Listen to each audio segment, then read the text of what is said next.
हाँ तो मेरे प्यारे बच्चों, कैसे हो आप सब। मैं मिशन 2 वाले सर आप सभी का स्वागत करते हैं इस YouTube चैनल मिशन 2 पर। तो आज हम कक्षा 10th का क्लास 10th का विज्ञान यानी साइंस का मोस्ट इंपॉर्टेंट सवाल, जो कि वेरी वेरी इंपॉर्टेंट सवाल है, वो सारे सवालों को हम आज इस वीडियो में करवाने वाले हैं, जो आपके होने वाले एग्जाम के लिए बहुत बहुत ही ज़्यादा इंपॉर्टेंट है। आपके होने वाले जो एग्जाम है SA1 की परीक्षा या फिर SA2 की परीक्षा, कोई भी एग्जाम है, आपको यहाँ से क्वेश्चन जरूर देखने को मिलेगा। क्योंकि आज हम इस वीडियो में आप लोगों को मोस्ट रिपीटेड क्वेश्चन, जो कि परीक्षा में कई बार पूछा गया है और आपके होने वाले एग्जाम के लिए भी प्रबल संभावना है कि यहां से आपके सवाल जरूर रह सकते हैं। तो चलिए शुरू करते हैं। और आज हम आपको साइंस का मोस्ट इंपॉर्टेंट, मोस्ट वायरल यानी फेमस सवाल 30 ऑब्जेक्टिव सवालों को करवाएंगे। ठीक है, तो आप इस वीडियो को शुरू से लेकर अंत तक जरूर देखिएगा और अपने दोस्तों के साथ भी इस वीडियो को शेयर जरूर कर दीजिएगा। ठीक है, ये विज्ञान का सेट 2 है, इससे पहले आप लोगों का सेट 1 चैनल पे अपलोड हो गया है। अगर आप उसे नहीं देखें तो इस वीडियो को देख लेने के बाद सेट 1 को जरूर से जरूर देख लीजिएगा। तो चलिए शुरू करते हैं। सबसे पहला सवाल जो कि काफी इंपॉर्टेंट है और कई बार आपके एग्जाम में पूछा गया है। देखिए, पहला सवाल जो है आपका क्या दिया गया है, यदि किसी अवतल दर्पण की फोकस दूरी f है तथा वक्रता त्रिज्या r हो तो क्या होगा। r बराबर f/2, f बराबर r/2, r बराबर f, इनमें से कोई नहीं। तो देखिए, ये आप लोग का हम सेट 1 में भी यही सवाल आपको करवाए थे कि फोकस दूरी और वक्रता त्रिज्या के बीच का संबंध क्या है। ठीक है, तो देखो, एक यहाँ पे मान लो एक अवतल दर्पण है और ये मुख्य अक्ष है, यहाँ पे आपका ध्रुव होता है, यहाँ पे आपका क्या होता है, वक्रता केंद्र होता है, यहाँ पे आपका फोकस होता है और यहाँ से यहाँ तक की दूरी को हम लोग r कहते हैं यानी वक्रता त्रिज्या कहते हैं। अब देखो बाबू, जो फोकस दूरी होता है ना, फोकस दूरी होता है वो वक्रता त्रिज्या का आधा होता है, मतलब कि यहां से यहां तक और यहां से यहां तक क्या होता है, बराबर। यानी कि फोकस दूरी जो होता है वक्रता त्रिज्या का आधा होता है। ठीक है, तो इसका फॉर्मूला क्या बन जाएगा कि f बराबर फोकस बराबर r/2, वक्रता त्रिज्या का आधा। तो देखो, ये ऑप्शन कहां पर है, तो देखेंगे बच्चों, आप देख पा रहे होंगे ऑप्शन नंबर बी में है, तो ऑप्शन नंबर बी इसका राइट हो जाएगा। अब देखो, यही सवाल अगर आपका पलट देगा, मान लो f बराबर r/2 है, तो ऐसा भी तो हो सकता है कि 2f बराबर r। हाँ सर, हो सकता है। क्यों? क्योंकि ये 2 जो है इधर आके n2 में हो जाएगा, यानी कि जो वक्रता त्रिज्या है वो फोकस का डबल होता है। ये भी चीज आप लोग याद रखना। आगे बढ़ते हैं, नेक्स्ट सवाल। यहां पर सवाल जो दिया गया है आपका दूसरा नंबर कि प्रकाश के प्रवर्तन के कितने नियम हैं। ठीक है, तो प्रकाश के प्रवर्तन के कितने नियम है डियर, 1 2 3 4। ठीक है, तो पिछले सेट में बताए थे आप लोग को कि चाहे प्रकाश का अपवर्तन पूछे या प्रवर्तन पूछे, उनके दो ही नियम है। कितने नियम है? दो नियम। प्रकाश के प्रवर्तन पूछे या अपवर्तन पूछे, उसके दो नियम है। अब डियर आप लोग को याद रखना होगा कि प्रकाश के प्रवर्तन के ये जो दो नियम है वो कौन कौन से हैं। ठीक है, तो आप लोग को याद है, अगर सब्जेक्टिव सवाल आप लोग का फाइनल एग्जाम में आता है तो आप कैसे लिखोगे, तो याद रखिएगा डियर, प्रकाश के प्रवर्तन के दो नियम है। अगर आप याद नहीं है तो एक बार मैं याद करा देता हूं। एक होता है इस तरीके से प्रवर्तक पृष्ठ, ठीक है, और एक होता है आपतित किरण, यानी इधर से एक आपतित किरण होती है और यहां से प्रवर्तित किरण होता है, और बीच में होता है एक अभिलंब। क्या होता है बीच में? एक अभिलंब, और यहां होता है आपतन बिंदु। ठीक है, अब यहां पर आप पहला जो आप लिखेंगे, ऐसा लिखेंगे कि आपतित किरण, प्रवर्तित किरण, अभिलंब और आपतन बिंदु जो होता है एक ही तल में स्थित होते हैं। ये पहला पॉइंट को आप लिख देना। ठीक है, तो पहला नियम क्या हो गया कि आपतित किरण, प्रवर्तित किरण, अभिलंब और आपतन बिंदु एक ही तल में स्थित होते हैं। दूसरा आप क्या लिखोगे, दूसरा कि आपतन कोण यानी ये वाला, ठीक है, आई, और ये वाला प्रवर्तन कोण क्या होते हैं, दोनों सदैव बराबर होते हैं। मतलब सदैव मतलब हमेशा बराबर होते हैं। तो दोनों नियम याद हो गया है ना। पहला नियम क्या है, आपतित किरण, परिवर्तित किरण, अभिलंब और आपतन बिंदु एक ही तल में स्थित होते हैं। दूसरा नियम क्या है कि आपतन कोण और प्रवर्तन कोण जो होते हैं वो सदैव बराबर होते हैं। तो दोनों ये नियम को अभी आप लोग याद रखेंगे। आगे बढ़ते हैं डियर, यहाँ पे तीसरा नंबर सवाल, समतल दर्पण द्वारा बना प्रतिबिंब कैसा होता है, वास्तविक, दोनों या इनमें से कोई नहीं। ठीक है, वास्तविक, काल्पनिक या दोनों। तो मेरे डियर, समतल दर्पण द्वारा जो बना प्रतिबिंब होता है ना, वो आभासी होता है। कैसा होता है? आभासी, यानी कि काल्पनिक। क्या होता है वो? काल्पनिक होता है। तो ऑप्शन नंबर 20 का राइट हो जाएगा। आगे देखते हैं, वाहनों के पश्च दृश्य दर्पण के रूप में किस दर्पण का प्रयोग किया जाता है। ठीक है, तो वाहन, आप गाड़ी चलाते होंगे, गाड़ी जब चलाते होंगे तो उसके साइड में एक क्या होता है, मिरर लगा होता है, ठीक है, जिसको हम लोग साइड मिरर कहते हैं, जिससे हम पीछे की गाड़ियों को, पीछे की स्थिति को देखते हैं कि क्या पीछे से गाड़ी आ रहा है, क्या पीछे से कुछ हो रहा है, कुछ जा रहा है, कुछ इस टाइप से, तब हम आप आगे गाड़ी को पास करते हैं, है ना। तो ये पश्च दृश्य को देखने के लिए जो गाड़ी में, वाहन में लगा होता है, वो कौन सा दर्पण का होता है? तो डियर याद रखिएगा, पश्च दृश्य दर्पण, पश्च दृश्य के रूप में जो दर्पण लगा होता है वो अवतल दर्पण होता है। बात समझ में आया? कौन सा मिरर? जैसे कि मोटरसाइकिल होता है जी, तो मोटरसाइकिल के साइड में दो आईना होता है कि नहीं होता है, तो वो आईना जो होता है वो कौन सा दर्पण होता है? तो आप याद रखें, अच्छा सॉरी, इसमें उत्तल दर्पण होता है। कौन सा दर्पण? उत्तल दर्पण, है ना। अवतल तो हेडलाइट में होता है। अब दो सवाल यहाँ से बनते हैं कि गाड़ी के हेडलाइट में कौन सा दर्पण होता है? तो आप बोलना अवतल, और अगर बोलेगा गाड़ी के साइड मिरर में तो आप बोलना उत्तल दर्पण। ठीक है, क्लियर है? चलो सर आगे बढ़ते हैं। निम्न में से कौन सा पदार्थ लेंस बनाने के लिए प्रयुक्त नहीं किया जाता है? अब लेंस बनाना है भाई, तो कौन सी चीज यहाँ पे उपयोग में नहीं है? तो जल, हाँ ये हो सकता है, कांच भी हो सकता है, प्लास्टिक भी हो सकता है, मिट्टी, भाई मिट्टी का क्या काम है कांच बनाने में, लेंस बनाने में, है ना। काल्पनिक प्रतिबिंब होता है, सीधा उल्टा दोनों, या इनमें से कोई नहीं। तो काल्पनिक प्रतिबिंब जब भी बनेगा तो वो क्या होगा? सीधा होगा, है ना। काल्पनिक यानी कि आभासी, और आभासी के साथ क्या होता है? तो सीधा होता है। क्या होता है? सीधा होता है। और वास्तविक के साथ क्या होता है? उल्टा होता है। ये भी याद रखेंगे। अगर यहाँ पे बोलता वास्तविक प्रतिबिंब होता है तो उल्टा बोलते हैं, है ना। अगर अब काल्पनिक पूछा है तो आपका क्या होगा? सीधा होगा। आगे बढ़ते हैं। नेक्स्ट यहाँ पर 7वां नंबर सवाल कि यदि एफ का मान 12 सेंटीमीटर, मतलब कि एफ का मान आपका दे रखा है 12 सेंटीमीटर, ठीक है, और आर का मान क्या होगा? क्या बोला? आर का मान क्या होगा? ठीक है, तो आर का मान क्या होगा यहाँ पे डियर? ठीक है, अगर एफ का मान 12 है तो आर का मान कितना होगा? तो आर का मान, वही फार्मूला हम लोग बैठाएंगे, है ना। एफ बराबर 12 दिया हुआ है ना, तो फार्मूला बैठाएंगे। अभी फार्मूला क्या बताया था कि एफ बराबर आर बटा 2 होता है ना, इसी पे बैठा देंगे। तो एफ के जगह में हम 12 लिख देंगे और यहाँ लिख देंगे आर बटा 2। ठीक है, तो ये 2 जो हो जाएगा, 2 जो हो जाएगा ये इंटू में इधर चला जाएगा। किस में चला जाएगा बाबू? इंटू में चला जाएगा, है ना। तो यहाँ लिख देंगे हम इंटू में। तो कितना हो जाएगा? 12 दूनी 24, यानी कि आर बराबर जो हो जाएगा 24 सेंटीमीटर हो जाएगा। बात समझ में आया? हाँ सर, तो ऑप्शन नंबर ए इसका राइट हो जाएगा।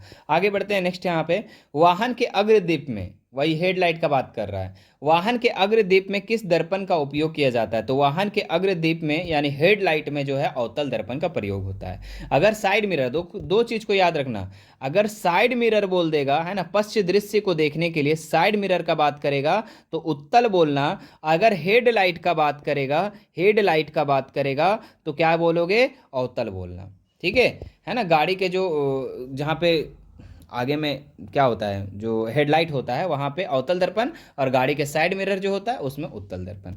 आगे बढ़ते हैं डियर। यहाँ पे नेक्स्ट सवाल, अवतल अवतल लेंस के सामने रखी वस्तु का प्रतिबिंब सदैव होता है। ठीक है, तो अवतल लेंस के सामने जो रखी प्रतिबिंब होता है वो कैसा होता है? तो आभासी और सीधा होता है। ठीक है, याद रखना, ऑप्शन नंबर ए इसका राइट हो जाएगा। नेक्स्ट सवाल को देखते हैं। यहाँ पर डायोप्टर का मात्रक है, तो डायोप्टर किसका मात्रक है बच्चों? ठीक है, तो ये आपका लेंस की शक्ति का, है ना, लेंस की शक्ति का डायोप्टर मात्रक है। आगे देखते हैं। नेक्स्ट यहाँ पे 2D क्षमता वाले लेंस की फोकसांतर होता है। देखिए सवाल पलट दिया ना, इससे पहले सेट 1 में आप लोग का 4D लिखा हुआ था, अब यहाँ पे 2D लिख दिया है। तो सवाल तो वही है, बस क्या है यहाँ पर नंबरिंग चेंज किया गया है। तो आप क्यों फंस रहे हो? क्योंकि आप पढ़ रहे हो मिशन 2 वाले सर के साथ, ठीक है, तो आपको हम कॉन्सेप्ट सिखाते, रटवाते नहीं है ना। तो कैसे करेंगे, है ना। तो इसका एक फार्मूला होता है डियर, इसका जो है ना एक फार्मूला होता है F बराबर 1/P। ठीक है, अब यहाँ पे 2D क्षमता वाले यानी P दे रखा है आपका कितना? 2D, है ना। तो यहाँ पे हम क्या करेंगे? F बराबर, फोकस अंतर निकालना है ना, तो F बराबर 1/P, P का मान कितना? 2। अब इसको हम अगर डिवाइड करते हैं तो कितना हो जाएगा? 0.5 हो जाएगा। ठीक है, तो बोलेंगे सर कहीं ऑप्शन में नहीं है। बाबू यहाँ पे आपका आंसर जो आया ना मीटर में आया। किस में आया? मीटर में। तो इसको सेंटीमीटर में अगर हम चेंज करते हैं तो 100 से इसको मल्टीपल करना होगा, तो 100 से आप जब गुना करेंगे तो कितना हो जाएगा? 50। तो 50 सेंटीमीटर इसका आंसर हो जाएगा, यानी कि ऑप्शन नंबर डी इसका सही जवाब हो जाएगा। बात समझ में आया? ठीक है, हाँ सर। आगे बढ़ते हैं। नेक्स्ट, आँख के रंगीन भाग को क्या कहा जाता है?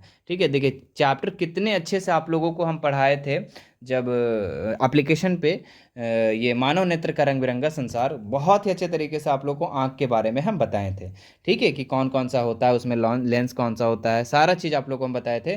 ठीक है, हमारा एप्लीकेशन पे क्लासेस चलती है, अगर जो लोग ज्वाइन नहीं किए हैं वो ज्वाइन कर सकते हैं। एप्लीकेशन का नाम है मिशन 2 वाले सर। आप प्ले स्टोर पे जा करके सर्च कर सकते हैं और वहाँ से आप ज्वाइन कर सकते हैं।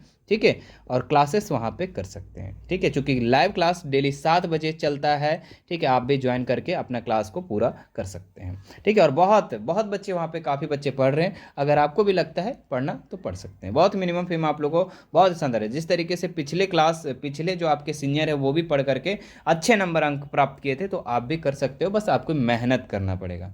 ठीक है, देखिए आँख के रंगीन भाग को क्या कहते हैं? तो आँख के रंगीन भाग को क्या कहते हैं बच्चों? तो ये कहते हैं आइरिस कहते हैं। क्या कहते हैं? आइरिस। ठीक है, तो ऑप्शन नंबर ए इसका राइट हो जाएगा। आगे देखते हैं, मानव नेत्र के जिस भाग पर वस्तु का प्रतिबिंब बनता है। वेरी वेरी वेरी इंपॉर्टेंट सवाल। ठीक है, मानव नेत्र के जिस भाग पर प्रतिबिंब बनता है उसको क्या कहते हैं? कॉर्निया, परितारिका, पुतली दृष्टिपटल। तो उसको हम लोग कहते हैं रेटिना यानी दृष्टिपटल। ऑप्शन नंबर डी इसका राइट हो जाएगा। देखो अब यहाँ पे ऑप्शन आपको रेटिना भी कभी कभी लिख सकता है। ठीक है, तो आप कंफ्यूज मत होना कि सर ने दृष्टिपटल बताया था और हम रेटिना है। तो आपको हम बता चुके दृष्टिपटल और रेटिना एक ही चीज़ है। आगे देखते हैं 14 नंबर कि दिए गए समीकरण में कौन सी रासायनिक अभिक्रिया हो रही है। ठीक है, तो अगर इसमें हम देखें तो कौन सी अभिक्रिया हो रही है बच्चों? ठीक है, तो देखिए NaH है ना, सोडियम हाइड्रोकार्बोनेट, और सोडियम कार्बोनेट के साथ जब अभी नहीं इसको हम ऊर्जा दे रहे हैं, उष्मा दे रहे हैं, तो सोडियम कार्बोनेट में बदल जा रहा है और जल में और कार्बन डाइऑक्साइड में। भाई तो ऐसा नहीं लग रहा है कि ये एकल अभिकारक टूट कर छोटे छोटे उत्पाद का निर्माण कर रहे हैं? बोले हाँ सर। तो ये कौन सी अभिक्रिया है? तो ये तो वियोजन अभिक्रिया है। वियोजन अभिक्रिया में क्या होता है कि एकल अभिकारक टूट टूट कर छोटे छोटे उत्पाद में निर्माण होते हैं, उसी को हम लोग वियोजन अभिक्रिया कहते हैं। आगे बढ़ते हैं, नेक्स्ट सवाल यहाँ 15, निम्नलिखित में कौन सी रासायनिक अभिक्रिया संतुलित है? यहाँ पे आपको देखना है कि कौन सा संतुलित है। तो देखिए यहाँ पे Na 2 गो है, यहाँ पे Na 1 गो है ना। संतुलित का मतलब क्या कि तीर के दाहिना साइड और बायां साइड और दाहिना साइड की परमाणु संख्या बराबर होनी चाहिए। तो अब देखिए यहाँ पे सोडियम 2 गो और यहाँ 1 गो है, तो ये तो कट गया। एल्युमिनियम 4 गो, यहाँ 2 दूनी 4, ठीक है। और ऑक्सीजन 4 गो, यहाँ पे ऑक्सीजन 3 दूनी 6 गो है, तो ये भी कट गया, है ना। तीसरा ऑप्शन देखते हैं डियर, यहाँ पर तीसरा ऑप्शन क्या दिया हुआ है? Cu और O। Cu 2 गो है और यहाँ 1 गो है, तो ये भी कट गया। ZN गो, ZN गो, Cu गो, Cu गो, और सल्फेट 4 है ना, सल्फेट 4, ठीक है। सल्फर और ऑक्साइड 4 और सल्फर 1 और ऑक्साइड 4, यानी ऑप्शन नंबर डी इसका राइट हो जाएगा कि इसमें जो है तीर के दायां साइड और बायां साइड दोनों क्या है? बराबर है। आगे बढ़ते हैं मेरे प्यारे बच्चों, देखिए नेक्स्ट सवाल क्या है? दिए गए समीकरण में किस प्रकार का उपचयन तथा अपचयन हो रहा है? ठीक है, किस पदार्थ का? तो देखिए PbO का क्या हो रहा है?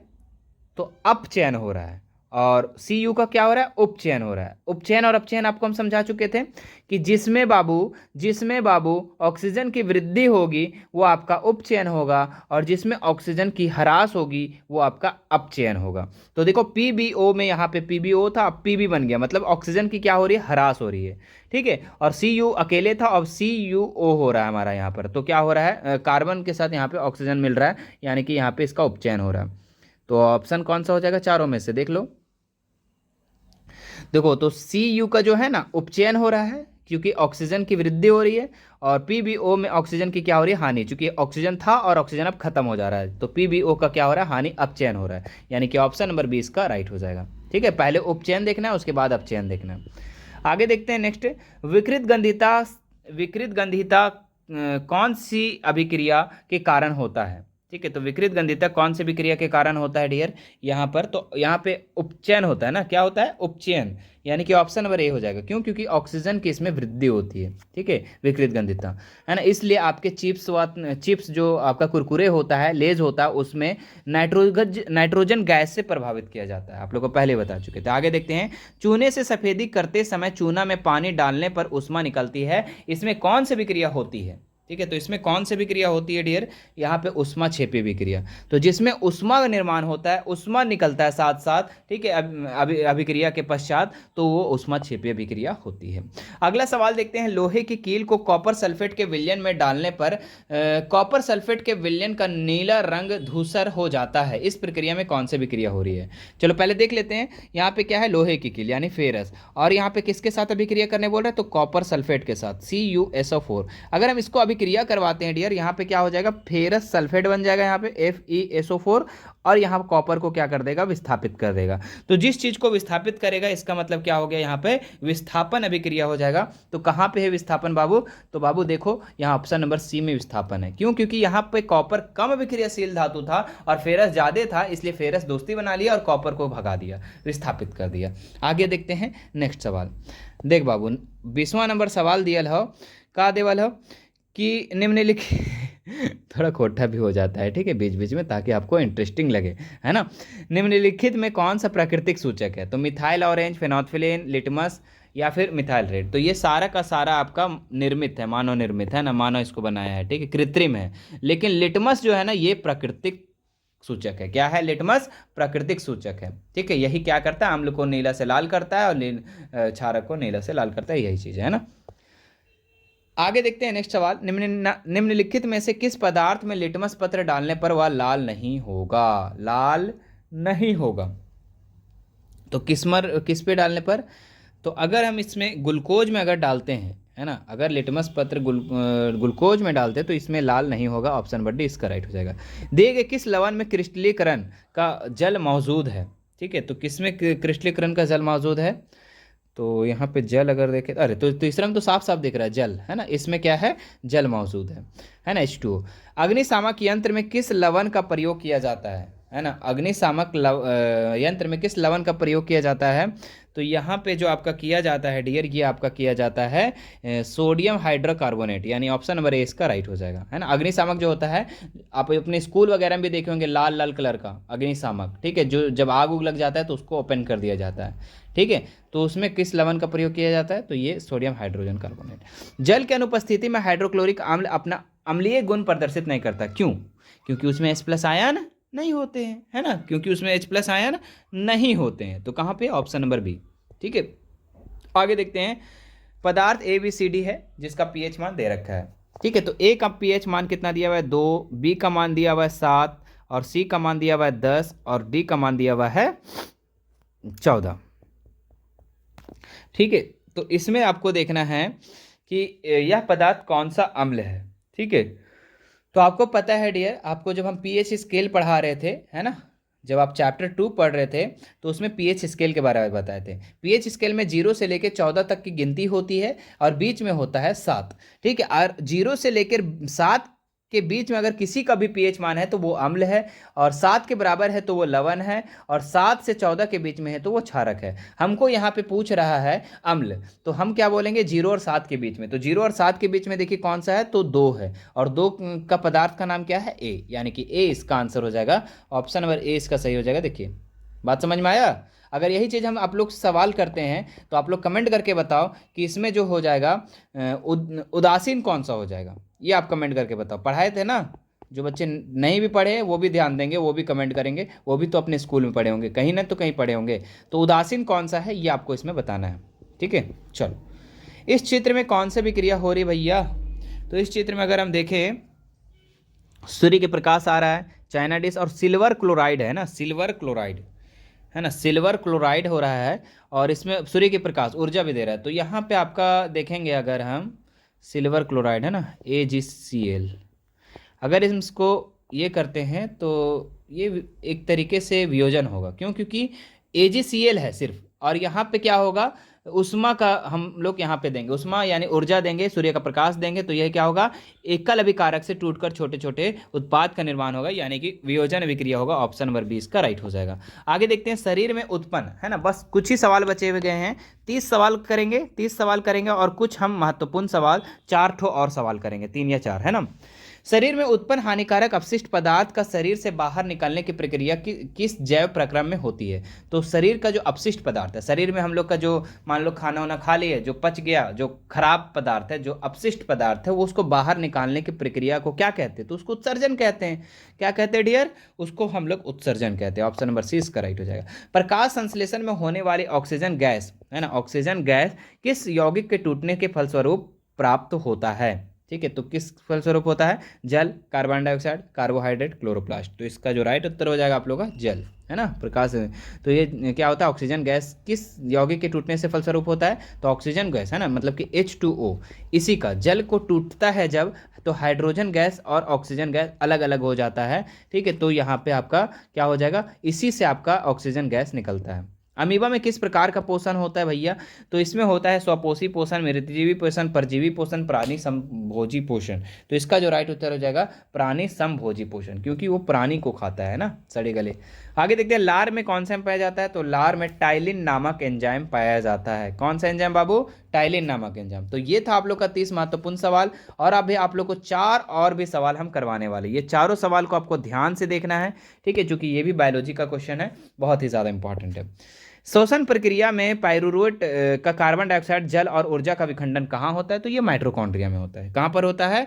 माइटोकॉन्ड्रिया में। चूंकि ऊर्जा का बाद जब भी आ जाएगा तो माइटोकॉन्ड्रिया एकदम साफ साफ वहां लिख देना है, ठीक है, चूंकि ऊर्जा का निर्माण, चूंकि इसी को बिजली घर भी कहा जाता है, माइटोकॉन्ड्रिया को। आगे देखते हैं, पौधों में जल और खनिज का लवण का संवहन करता है, ठीक, कौन करता है? तो पौधा होता है। तो जल जो है जड़ से, खनिज, लवण, पानी, ये पत्तियों तक कौन पहुंचाता है? तो ये जाइलम पहुंचाता है। जाइलम क्या करता है कि जड़ से लेकर, जड़ से पानी, लवण, भोजन, जो भी मतलब भोजन सॉरी, पानी, लवण, खनिज जितने भी है वो पत्तियों तक पहुंचाता है, और पत्ती में बन जाता है खाना। प्रकाश संश्लेषण के माध्यम से पत्तियों में खाना बन जाता है पौधों में। उसके बाद पौधों से अन्य भागों तक कौन पहुंचाता है? तो वो फ्लोएम पहुंचाता है। कौन पहुंचाता है बाबू?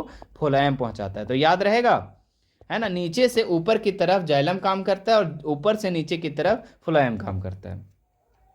आगे देखते, किसी समष्टि अपना अस्तित्व बनाए रखने के लिए कौन सी प्रक्रिया आवश्यक है? तो कोई भी समष्टि अपना अस्तित्व को बनाए रखने के लिए यहाँ पे सबसे ज़्यादा ज़रूरत है, यहाँ पे तो कौन सा ज़रूरत है? तो जनन, है ना।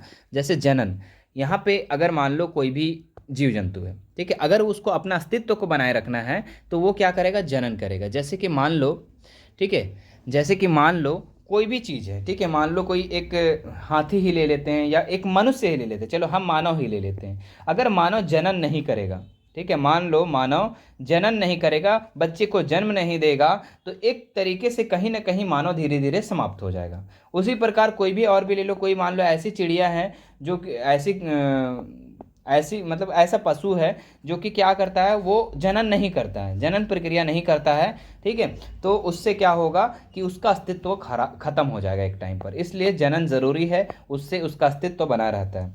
आगे देखते हैं, लास्ट सवाल है मेरे प्यारे बच्चों। इस सवाल का आंसर आप लोग कमेंट करके बताना कि इसका आंसर क्या होने वाला है, ठीक है। क्या है? दिए गए चित्र में किस प्रकार का जनन को दर्शाता है, ठीक है।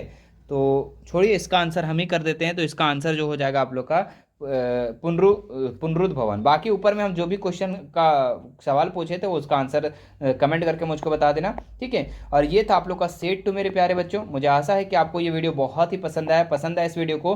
तो वीडियो को नीचे आप कमेंट बॉक्स होगा, कमेंट बॉक्स में एक प्यारा सा कमेंट ज़रूर करना। अगर आप चाहते हैं कि इसी तरीके का मैं डेली वीडियो आप लोगों के लिए लाता रहूँ, ठीक है, और आपका रिविज़न इसी तरीके से चलता रहे, तो एक बार प्यारा सा कमेंट कर देना, ठीक है, कि सर वीडियो डेली डालें, ठीक है। और हाँ, वीडियो को कम से कम ज़्यादा से ज़्यादा शेयर करें। जितना शेयर करोगे उतना मैं मोटिवेट होता हूँ, और साथ ही साथ आपके लिए उतना हेल्प करते, उतना हम मेहनत करते हैं ताकि आप लोगों को फ़ायदा हो, है ना। और वीडियो को शेयर नहीं करोगे तो फिर हम यहीं तक का क्लोज कर देंगे, ठीक है। चलिए फिर आप लोगों से हम मिलते हैं। वैसे टेंशन मत लो, चूँकि हम आपके साथ हैं, है ना ज़िंदगी के साथ भी और ज़िंदगी के बाद भी, ठीक है, जब तक हैं तब तक हैं, ठीक है। तो वीडियो को ज़्यादा से ज़्यादा शेयर करेंगे, वीडियो को लाइक करेंगे, है ना। और अगर अभी तक हमारे चैनल को सब्सक्राइब नहीं किया तो सब्सक्राइब ज़रूर कर लेंगे। चलिए फिर आप लोगों से मिलते हैं। अगर हमसे आप जुड़ना चाहते हैं तो हमारा ऐप में से भी जुड़ सकते हैं, हमारा ऐप में लाइव क्लासेस में जुड़ सकते हैं, साथ ही साथ आप हमारा व्हाट्सएप चैनल में जुड़ सकते हैं। व्हाट्सअप चैनल का लिंक डिस्क्रिप्शन में दिया हुआ है, टेलीग्राम में जुड़ सकते हैं, इंस्टाग्राम में जुड़ सकते हैं, तो ये सारी चीज़ों में जुड़ सकते हैं। सभी का लिंक मैं डिस्क्रिप्शन में दे देता हूँ, वहाँ से आप बारी बारी से सभी चीज़ों में, सभी सोशल मीडिया में आप हमसे जुड़ सकते हैं और डायरेक्ट बातें होंगी। मिलते हैं नेक्स्ट वीडियो में। Thank you so much.